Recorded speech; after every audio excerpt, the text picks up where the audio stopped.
Assalamualaikum warahmatullahi wabarakatuh. Innal hamdalillah nahmaduhu wa nasta'inuhu wa nastaghfiruh wa natubu ilaihi wa na'udzu bihi min shururi anfusina wa min sayyiati a'malina. Man yahdillahu fala mudilla lahu wa man yudlil fala hadiyalah. Wa ashhadu an la ilaha illallah wahdahu la syarika lah wa ashhadu anna Muhammadan abduhu wa rasuluh. Amma ba'du. Para jamaah yang dimuliakan Allah Subhanahu wa taala, kita lanjutkan kajian kitab Al-Adabul Mufrad. Kita telah sampai pada hadis yang ke-292 dengan tema semangat Nabi sallallahu alaihi wasallam dalam beribadah. Kita bacakan hadisnya dan disiapkan terjemahannya.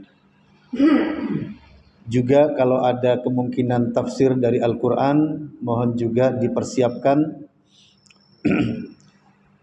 An Ibni Abbasin radhiyallahu anhuma qala kana Rasulullah sallallahu alaihi wasallam ajwadan nasi bil khairi wa kana ajwada ma yakunu fi ramadana hina yalqahu Jibrilu sallallahu alaihi wasallam.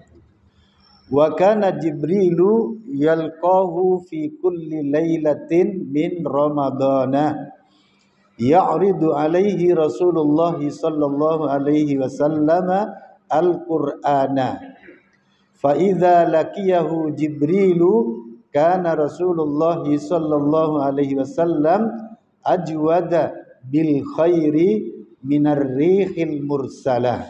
Haditsun sahih. Artinya dari Ubaidillah bin Abdullah bin Utbah bahwa Ibnu Abbas radhiyallahu anhu berkata, Rasulullah sallallahu alaihi wasallam adalah orang yang sangat lembut hatinya dengan kebaikan. Terlebih-lebih pada bulan Ramadan ketika Jibril mendatanginya. Jibril alaihissalam mendatanginya setiap malam pada bulan Ramadan dan mengajarkan Al-Quran kepadanya. Apabila Jibril datang menemui beliau, maka Rasulullah SAW menjadi orang yang lembut hatinya dengan kebaikan melebihi angin yang bertiup kencang. Hadis Mustafa. An Ibni Abbasin radhiyallahu anhuma qala, dari Ibnu Abbas radhiyallahu anhuma beliau berkata, kana Rasulullah sallallahu alaihi wasallam adalah Rasulullah sallallahu alaihi wasallam ajwadan nasi bil khairi, manusia yang paling lembut. Apa di situ maknanya? Yang paling apa? Paling lembut hatinya, paling bagus, manusia yang paling lembut, manusia yang paling baik, ya, bil khairi, terhadap kebaikan.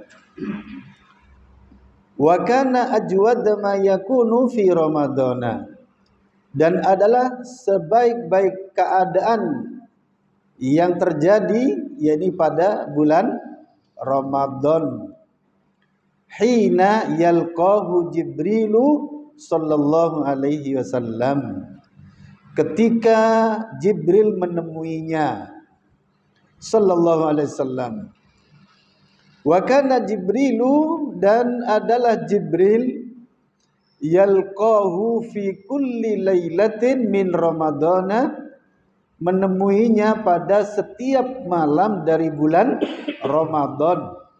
Ini tadarus bersama Nabi sallallahu alaihi wasallam. Ya'ridu alaihi Rasulullah sallallahu alaihi wasallam al-Qur'ana, di mana Rasulullah sallallahu alaihi wasallam menunjukkan kepadanya, yakni dalam bahasa lain memperlihatkan kepadanya Al-Quran, ini menyuguhkan kepadanya. Di situ diartikan apa? Dan adalah membacakan ini atau menyodorkan, nah gitu ya, menyodorkan. Fa idza laqiyahu Jibrilu, maka ketika Jibril menemuinya, kana Rasulullah sallallahu alaihi wasallam, adalah Rasulullah sallallahu alaihi wasallam ajwada bil khairi, lebih lembut terhadap kebaikan, lebih baik terhadap kebaikan, minar rihil mursalati, daripada angin yang menghembus. Haditsun sahih, hadis sahih. Mari kita ambil pelajaran daripada hadis ini para jamaah. Pada hadis ini dikabarkan tentang bagaimana semangat Nabi Shallallahu Alaihi Wasallam dalam beribadah. Dan Nabi bukan hanya di bulan Ramadan, tapi di bulan Ramadan Nabi lebih daripada yang lain. Itu maksudnya. Jadi kalau di hadis ini disebutkan bulan Ramadan, itu artinya bahwasanya khususon di bulan Ramadan Nabi adalah manusia yang paling kencang dalam masalah ibadah. Paling paling lembut di sini artinya paling baik begitu. Paling baik. Ya, sebaik-baik manusia begitu di bulan Ramadan. Adapun di selain Ramadan, maka Nabi juga menjadi contoh terbaik bagi umat ini. Karena memang Nabi dijadikan oleh Allah sebagai uswah hasanah, ya, untuk dijadikan tolak ukur dalam beribadah kepada Allah. Ya, Islam yang diturunkan oleh Allah ke muka bumi, yang akan dijadikan sebagai way of life bagi manusia, tolak ukurnya Allah jadikan siapa? Rasulullah sallallahu alaihi wasallam. Jadi Rasulullah itu dijadikan oleh Allah sebagai kiblat, atau apa bahasa lain, figur utama Islam. Ya, figur utama dalam keislaman, kiblat utama dalam keislaman, contoh utama dalam keislaman siapa? Rasulullah sallallahu alaihi wasallam. Barang siapa yang keislamannya senantiasa mencontoh Rasulullah, senantiasa kalau di zaman Rasulullah ketika masih hidup, yakni para sahabat, senantiasa melihat sosok Rasulullah dalam menjalankan agamanya. Nah, kemudian sekarang setelah Rasulullah sudah wafat, apa yang kita lakukan? Yaitu barang siapa yang menjalankan keislaman ini senantiasa menoleh kepada bagaimana sunnah Rasulnya, menoleh kepada bagaimana sunnah Rasulnya, senantiasa mencari dasar sunnahnya, senantiasa kembali kepada Al-Quran dan kepada Al-Hadis untuk mencocokkan keislamannya dengan keislaman Rasulullah Sallallahu Alaihi Wasallam, maka Islamnya pasti benar. Maka Islamnya pasti benar. Dan itu ciri khas Ahlus Sunnah wal Jamaah. Ya, ciri khas Ahlus Sunnah wal Jamaah adalah yaitu mereka senantiasa, kalau di zaman Rasulullah, ya, Ahlus Sunnah dari para sahabat senantiasa melihat Rasulullah. Sampai ada para sahabat itu yang kalau datang ke masjid melihat ke pintu Rasulullah. Begitu Rasulullah keluar dari pintu, bagaimana keluar dari rumah, terus bagaimana ketika berjalan, terus bagaimana ketika melangkah ke masjid, semuanya disorotin oleh para sahabat. Dalam rangka apa? Untuk diterapkan dalam pengamalan agamanya. Itu Ahlus Sunnah di masa sahabat. Adapun Ahlus Sunnah di masa sekarang, Ahlus Sunnah di masa sekarang, yaitu kalau bisa kita bahasakan Ahlus Sunnah kekinian, ini, atau bahasa lain apa? Ahlus Sunnah zaman now. Ahlus Sunnah zaman now, ya. Ciri-cirinya gimana? Artinya apa? Kita sekarang yang hidup di zaman seperti ini, ciri-cirinya untuk melihat sosok orang itu ahlu sunnah atau bukan, kita lihat dari bagaimana dia dalam menjalankan agamanya senantiasa mencari dalil. Ini pertama. Senantiasa kembali kepada bagaimana hadisnya, sahih atau tidaknya, begitu. Terus berusaha setiap amalannya dicocokkan dengan yang datang dari dalil, yaitu dari sunnah Rasulullah Sallallahu Alaihi Wasallam. Kenapa? Karena kaidah mereka itu mudah. Kaidah ahlu sunnah itu adalah hum al-mutamassikuna bil kitabi was sunnah. Mereka adalah orang-orang yang berpegang teguh kepada Alkitab dan as-sunnah, yaitu ahlu sunnah itu. Jadi kalau ingin kenal ahlu sunnah itu siapa? Ya, yaitu orang yang senantiasa berpegang teguh kepada Quran dan sunnah. Bagaimana ayatnya, bagaimana hadisnya, selalu seperti itu. Wah, ini ahlu sunnah. Ini ciri-ciri ahlu sunnah di mana saja. Di mana saja di seantero dunia ini. Yang Indonesia, yang di luar Indonesia. Yang Indonesia pun, yang di Jawa, yang Madura, yang Lombok. Yang mana saja. Ciri-ciri mereka adalah selalu dalam menjalankan agama. Bagaimana dalil dari Al-Quran. Bagaimana dalil dari As-Sunnah. Dari hadis Rasulullah Sallallahu Alaihi Wasallam. Itu ciri-cirinya. Nah, kalau ada orang Islam meskipun dia ngaku ahlu sunnah ping 100 setiap hari, tapi dalam menjalankan agamanya comot sana comot sini, apa kata orang kampung, apa kebiasaan orang, dan apa adatnya orang misalnya, maka ketahuilah itu bukan ahlus sunnah. Bukan ahlus sunnah. Jadi kalau orang yang bukan ahlus sunnah sembarangan, keislamannya sembarangan, wes tanpa mikir hadis sudah, tanpa mikir dalil, gak pikir dalil itu. Bahkan di antara mereka ada yang mengatakan gak perlu dalil gitu. Wes gak perlu Quran-Quranan, sampai ada yang mengatakan begitu. Lah kalau gak perlu Quran-Quranan itu terus gimana nih? Umat Islam itu kitab sucinya adalah Al-Quran.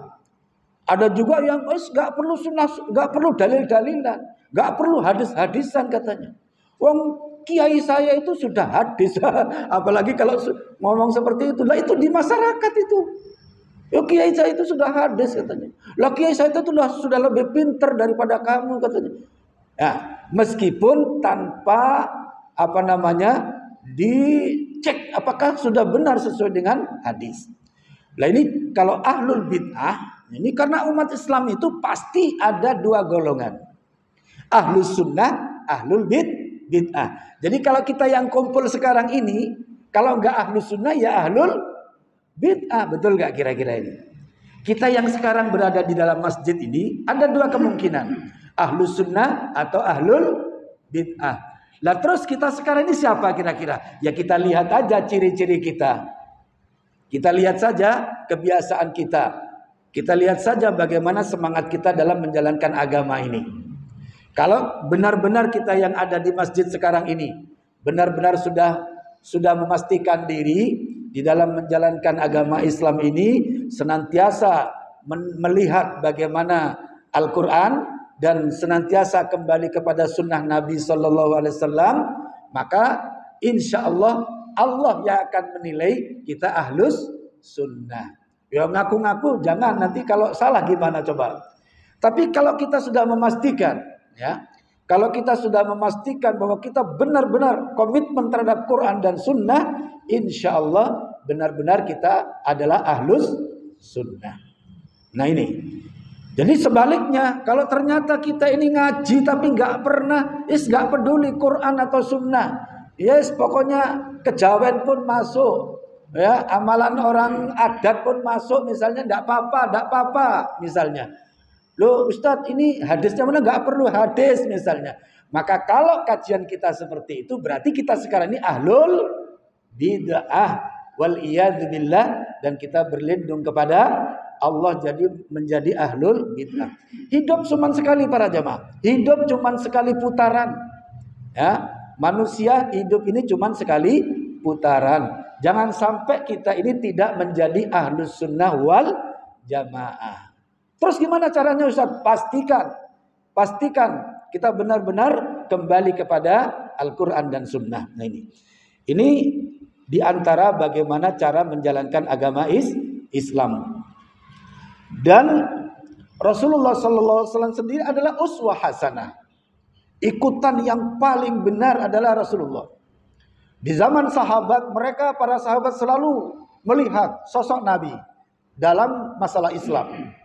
Nah itu, tidak tawar-tawar sudah. Dan tidak boleh yang lainnya. Begitu juga sekarang, kalau kita ingin menjadi seperti sahabat dalam menjalankan agama, kita yang sekarang pun dalam menjalankan agama Islam ini harus melihat sosok Rasulullah Sallallahu Alaihi Wasallam. Bagaimana Rasulullah dalam hal ini? Cuman akhirnya para jamaah kita sekarang akan mendapatkan banyak kendala.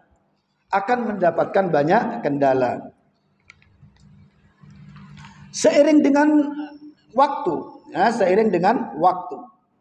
Kalau di zaman sahabat, orang-orang akan katakan, ya, kamu berbicara begitu di zaman sahabat kan memang Rasulullah masih hidup.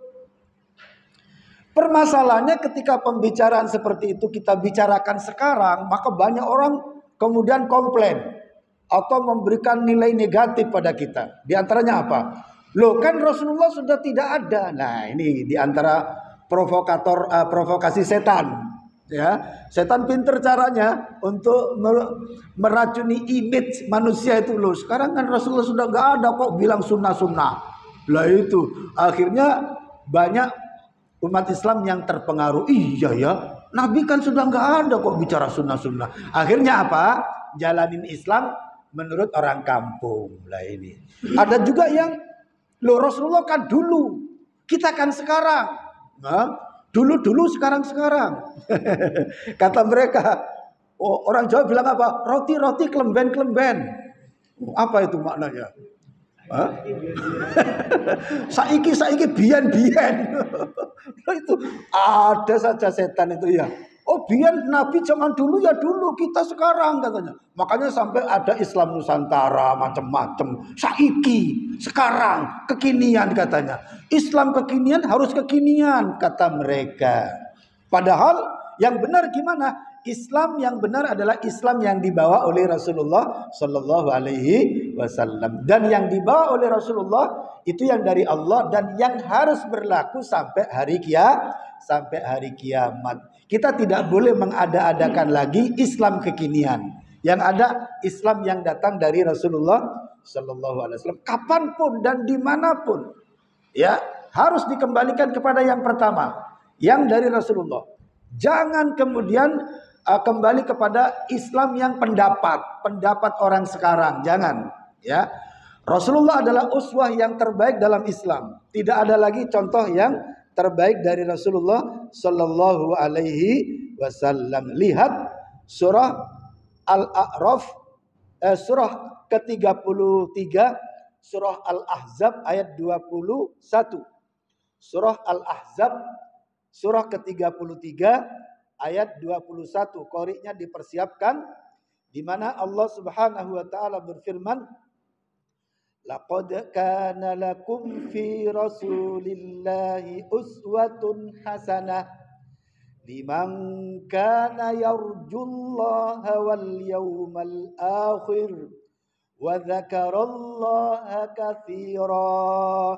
Artinya,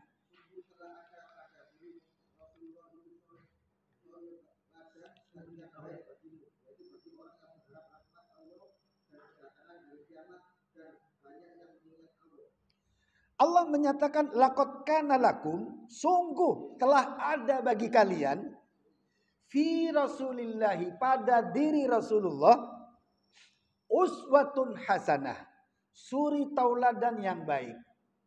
Bagi siapa? Liman kana yarjullaha wal yaumal akhir. Bagi barang siapa yang berharap Allah dan hari akhir. Wa dzakarallaha katsira, dan yang menyebut Allah dengan sebanyak-banyaknya. Pada ayat ini para jamaah, Allah nyatakan langsung bahwa Rasulullah adalah uswatun hasanah. Khusus bagi yang menginginkan Allah dan hari akhir. Maka harus menjadikan Rasulullah sebagai uswah hasanah. Dalam urusan Islam, Rasulullah contoh terbaik. Jangan kembali kepada siapa-siapa.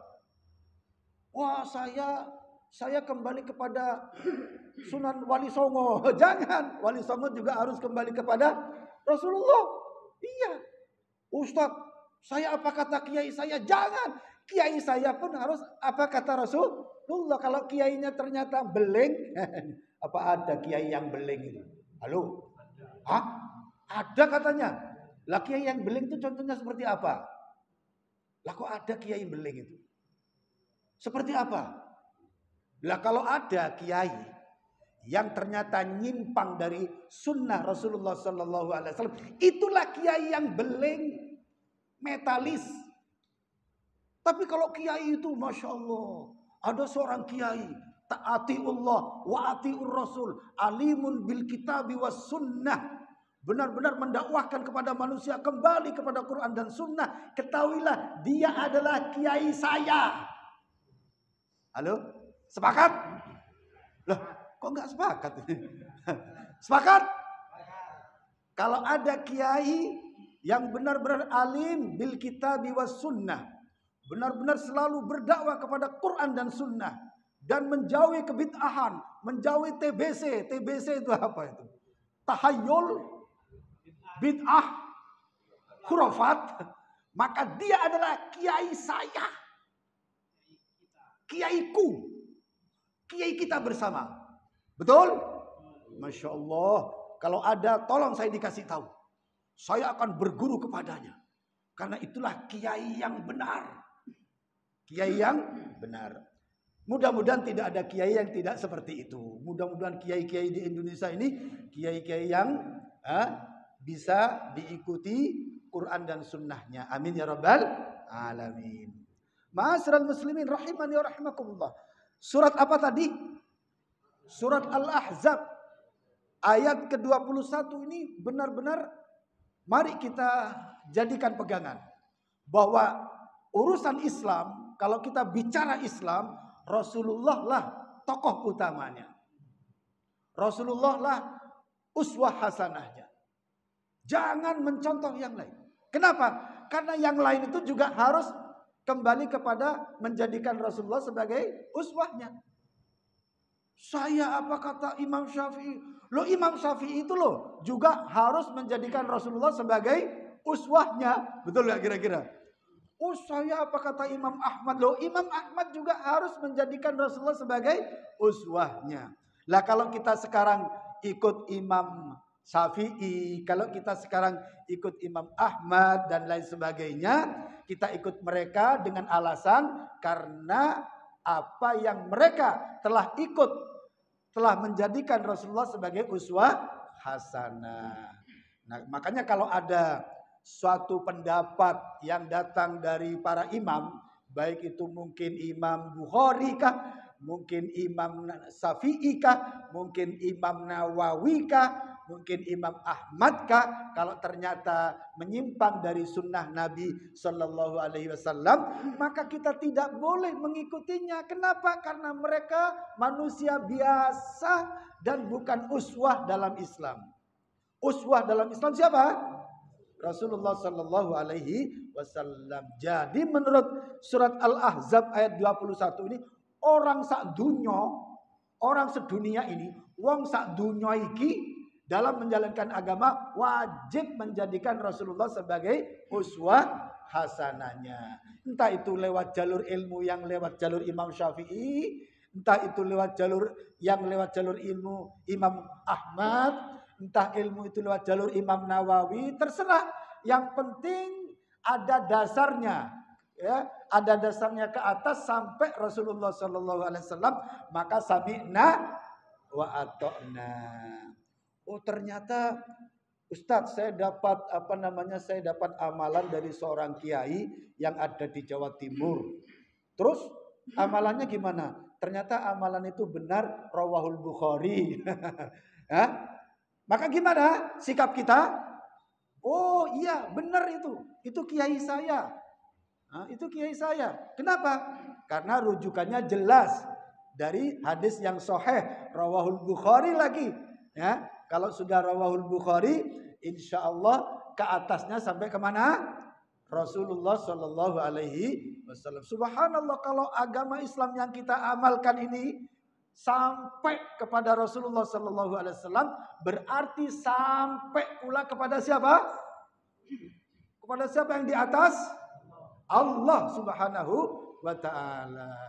Ketika amalan yang kita amalkan, ritual yang kita amalkan, ibadah yang kita amalkan benar-benar sampai kepada Rasulullah Sallallahu Alaihi Wasallam secara hukum, secara dalil, maka berarti ibadah kita sampai kepada Allah Subhanahu wa Ta'ala. Kenapa?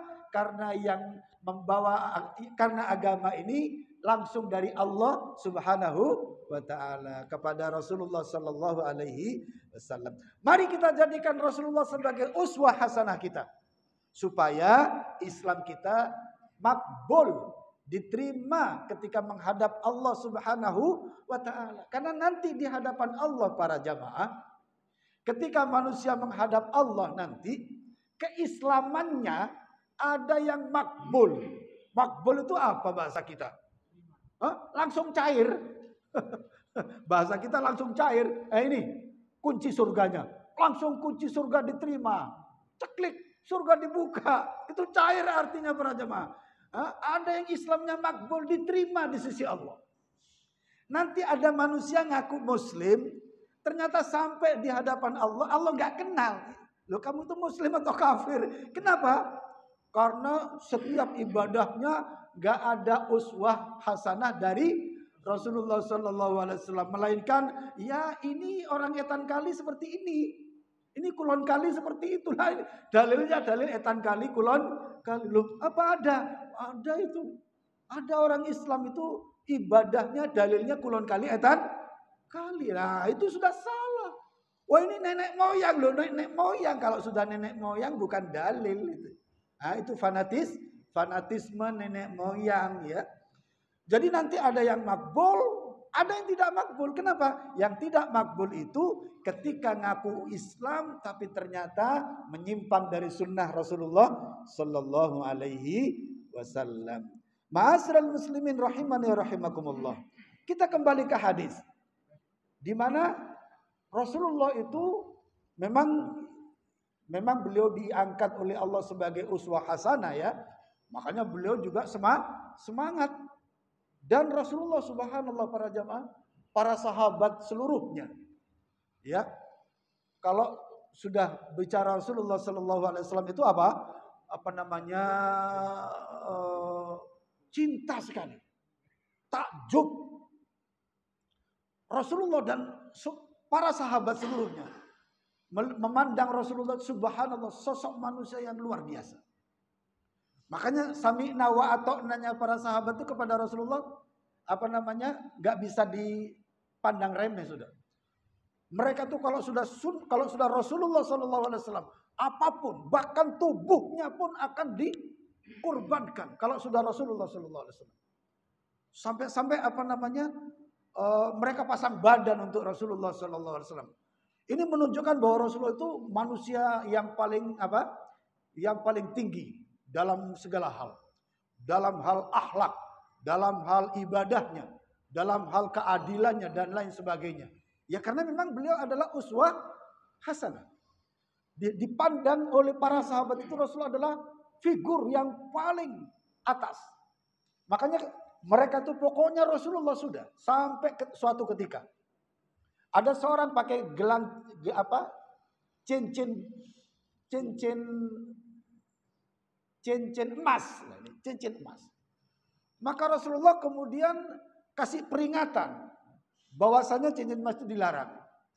Akhirnya dilepas oleh sahabat itu dan dibuang.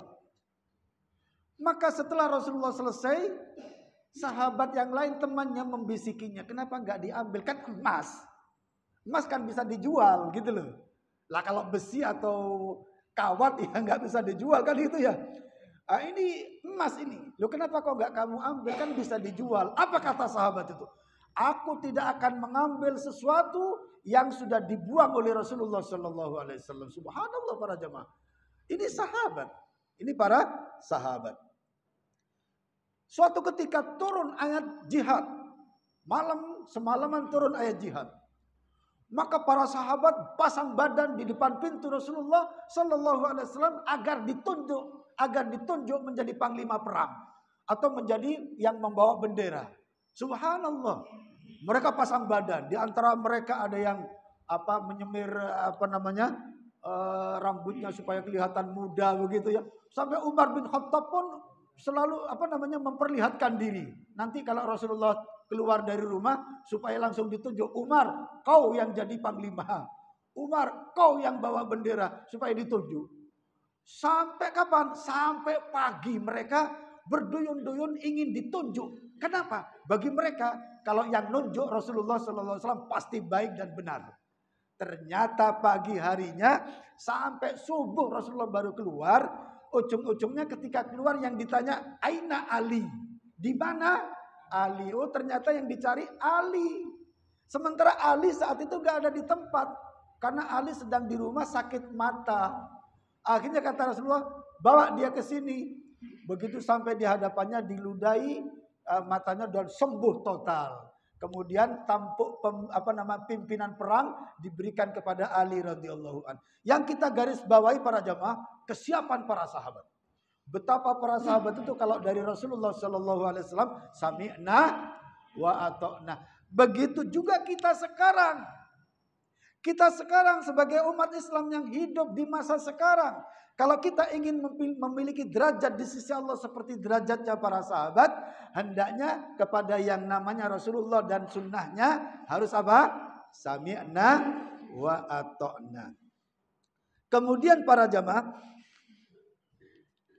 Rasulullah Sallallahu Alaihi Wasallam di dalam bulan Ramadan, beliau selalu bertadarus bersama malaikat Jibril alaihi salam. Jadi Al-Quran itu ditadarusi oleh Rasulullah bersama malaikat Jibril. Saat itulah Nabi menyodorkan ayat per ayat. Nah Jibril kemudian mengajarinya.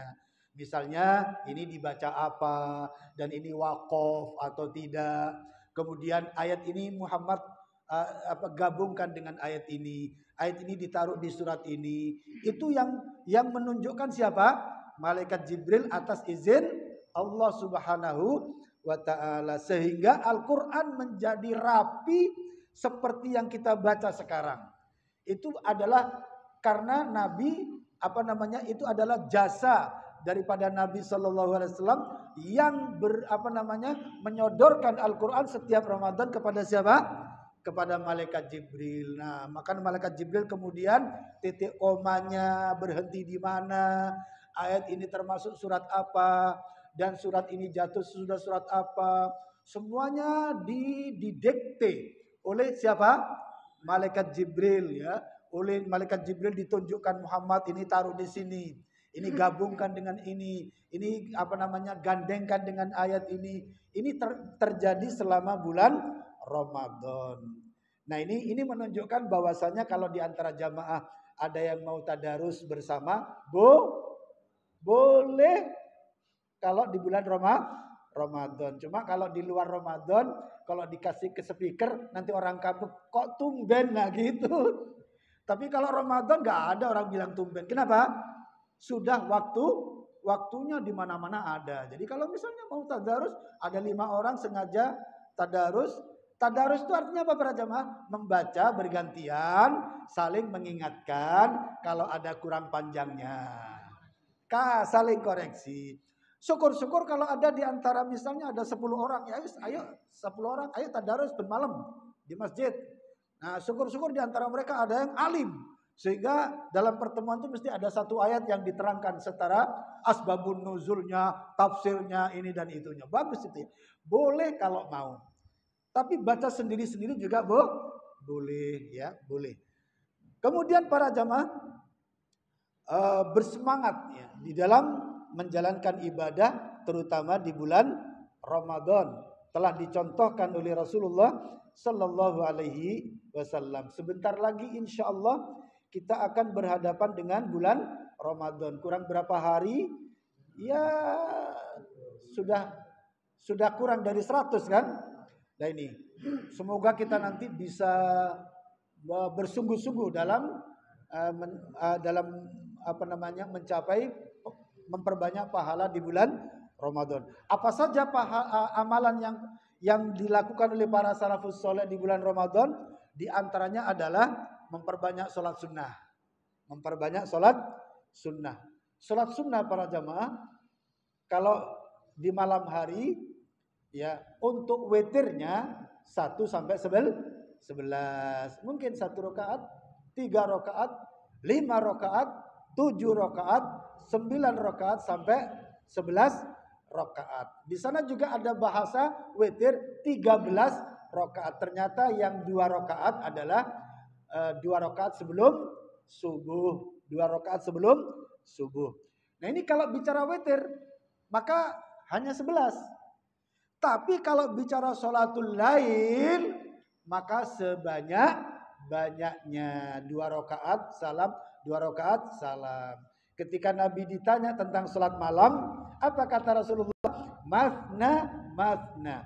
2 kali salam, 2 kali salam. Apabila kalian khawatir sudah masuk subuh, maka tutuplah dengan witir, kata Rasulullah sallallahu alaihi wasallam. Adapun witir terserah. Kalau misalnya masih banyak waktu ya 11. Kalau sudah mepet ya 1 rakaat ya. Ini. Tadinya apa? 2. Silakan. Mulai Isya, habis sholat Isya gak turun dari masjid. Kenapa? Sudah pensiun. Habis gak mikirin kantor. Habis gak masuk kantor. Bapak-bapak ini masih ada yang belum pensiun atau sudah pensiun semuanya? Wah ini ya. Lah ya kalau sudah pensiun enak itu. Loh Pak sampean kok gak mulai-mulai lah? Pensiun enak kan? Habis Isya yang penting kuncinya, nih tak selagi kuncinya gitu ya. Sholat Allahu Akbar, 2 kali salam, assalamualaikum. Sholat lagi, assalamualaikum. Tapi izin dulu sama istri, izin dulu. Nih, Mbah, nanti saya mau itikaf di masjidnya gitu. Kalau nggak izin dulu nanti istrinya malah curiga. Jangan-jangan, nah itu nanti. Ya, 2 rakaat salam, 2 rakaat salam. Sebanyak-banyaknya. Sebanyak-banyaknya. Kemudian di siang hari, ya, di siang hari sebelum zuhur, sholat duha minimal berapa? 2 rakaat. Ya, maksimal berapa? 4. Ada yang mengatakan maksimal 8. Ada yang mengatakan maksimal 12. Di hadisnya siapa itu? Abu Hurairah kalau nggak salah. Barang siapa sholat 12 rakaat, maka Allah akan membangun sebuah istana di surga. Ternyata 12 rakaat itu diantaranya sholat duha. Ada juga 12 rakaat itu ya sholat apa? Sholat qobliyah ba'diyah. Coba. Sebelum zuhur 4. Sebelum zuhur 4. Sesudahnya 2. Sesudah maghrib 2. Sesudah isya 2. Sebelum subuh 2. Itulah 12 rakaat. Allah akan bangun istana di surga. Wallahi para jamaah, orang Islam yang taat itu nanti istananya di surga banyak sekali. Di mana-mana ada. Di mana-mana ada istana itu. Di sana ada istana, di sana ada istana. Subhanallah. Orang Islam yang taat dalam menjalankan ibadah banyak istana. Sebagaimana dalam hadis dikatakan, man ghada ilal masjidi aw raha man raha ilal masjidi aw man ghada ilal masjidi aw raha a'addallahu lahu nazlan kullama ghada aw raha. Siapa yang pulang pergi dari masjid, maka Allah akan bangunkan baginya istana. Berangkatnya 1 istana, pulangnya 1 istana. Lah kalau 5 waktu sholat berjamaah terus di masjid, dalam sehari semalam Allah akan bangunkan istana berapa? 10 istana. Setiap hari 10 istana selama hidup sampai umur 80 tahun. Istananya setiap hari 10. Lah kira-kira berapa? Dan kira-kira lihat. Setiap istana itu pasti ada istrinya enggak kira-kira? Hah? Ya pasti kalau nggak ada ya rugi kan. Masa istana kosong, ya pasti nanti ada istrinya bidadari insya Allah ya. Nanti kita insya Allah ya akan berbagi berbagi kabar gembira, betul nggak kira-kira? Ini jangan lupa, saya nanti dicari-cari para jamaah, jangan nggak dicari. Ya, di dalam Ibnu Katsir itu dikatakan para jamaah, nanti HP itu nggak kepake para jamaah. Gak ada yang namanya Android itu ngapain Android itu capek-capek ini ya beli pulsa, nggak ada di surga nanti. Di surga itu nanti tiba-tiba begitu kangen tiba-tiba ada. Kalau sama-sama masuk surga ya. Kalau temennya yang satunya masuk surga yang satunya di neraka ya Allah jadikan gak ingat itu. Tiba-tiba kata Ibnu Katsir, seseorang bertelekan di tempat tidurnya, di tempat duduknya. Tiba-tiba saja ingat temannya ketika di dunia. Misalnya Ahmad misalnya. Tiba-tiba Ahmad ada di sisinya. Assalamualaikum, waalaikumsalam, salaman. Cerita banyak hal. Cerita tentang, sampai kata Ibnu Katsir, sampai cerita tentang sebab kamu masuk surga itu apa. Wallahi, begitu selesai rasa rasa kangennya ya hilang. Yang ada apa? Keinginan yang lain. Wallahi, makanya kalau hidup yang sekali ini gak bisa membuka pintu surga, rugi para jemaah. Rugi saudara. Ya, hidup cuman sekali gak berhasil membuka pintu surga, rugi saudara. Betul gak kira-kira? Lah hidup kita ini berapa kali di dunia ini? Sekali jalan harus berhasil. Harus berhasil membuka pintu surga. Betul nggak kira-kira? Apa ada di antara jamaah yang Ustadz, lah nggak perlu saya ini apa cocok buka pintu surga? Lo kok apa ada yang begitu? Jangan. Ya, semuanya berdoa semoga bisa membuka pintu surga. Permasalahannya gini loh para jamaah. Permasalahannya hidup ini cuma sekali. Kalau hidup ini bisa 2 kali 3 kali ya mungkin sekarang nggak daftar, nanti hidup yang kedua daftar. Misalnya setelah mati dapat 2 tahun dihidupkan lagi misalnya. Setelah itu mati lagi 3 tahun berikutnya dihidupkan lagi misalnya. Ya kita bisa daftar pada kehidupan yang ketiga bisa. Ini masalahnya hidup ini sekali jalan. Makanya kayak seberangan gitu. Makanya dunia ini kayak seberangan ya. Makanya ada yang mengatakan begini. Ad-dunya darul ubur, la darul koror. Apa artinya? Dunia ini tempat menyeberang, bukan tempat menetap. Jadi hanya seberangan saja. Berapa kali nyebrang? Sekali menyeberang. Begitu Nabi Adam dilempar ke dunia, beranak-anak dan kita termasuk anaknya, menyeberang. Nabi Adam sudah kembali lagi dan kita juga diharapkan kembali lagi begitu. Sekali seberangan, jangan sampai tidak berhasil membuka pintu surga Allah Subhanahu wa ta'ala. Amin ya rabbal alamin. Siapa yang ingin masuk surga? Semuanya. Amin ya rabbal alamin. Semoga surgalah terakhir tempat kita. Amin. Mari kita tutup dengan doa kafaratul majlis. Subhanakallahumma wa bihamdika asyhadu an la ilaha illa anta astaghfiruka wa atubu ilaik. Assalamualaikum warahmatullahi wabarakatuh.